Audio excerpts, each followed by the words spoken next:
Good morning children. In this video I will tell you about the nutrition in amoeba. As we already know that amoeba is a microscopic and unicellular organism.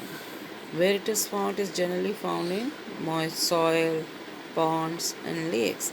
This amoeba is surrounded by a cell membrane. ये आप देख रहे हैं outer line, ये क्या है? Cell membrane है और ये न्यूक्लियस है. It is the main feature, unique feature about this amoeba is it constantly changes its shape. ये अपनी शेप बदलता रहता है. एंड इसके लोकोमोटरी ऑर्गन्स या वो ऑर्गन्स जिसकी मदद से चलता है वो क्या कहलाते हैं? सीडोपोडिया. ये जो आप फिंगर लाइक देख रहे हैं ये क्या है? ये सीडोपोडिया है. Pseudo means false and podia means flats या फीट. तो ये फॉल्स फीट होते हैं जो कहीं पर भी पूरे सेल मेम्ब्रेन में बन सकते हैं.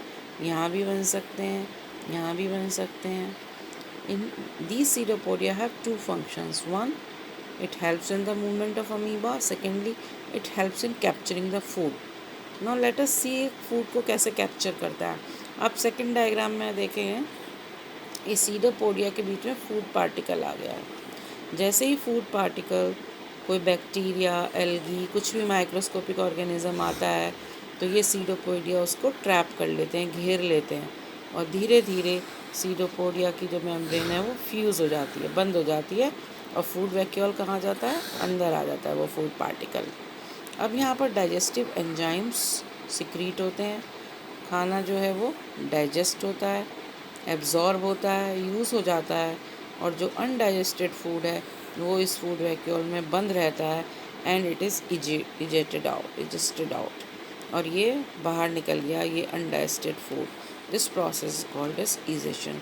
सो in this diagram you are what you are observing, it is nutrition in amoeba. It is amoeba, food vacuole is surrounded by pseudopodia, then it has been trapped inside the body, then it is digested and then it is a waste material and this is egestion. So this is how nutrition takes place in amoeba.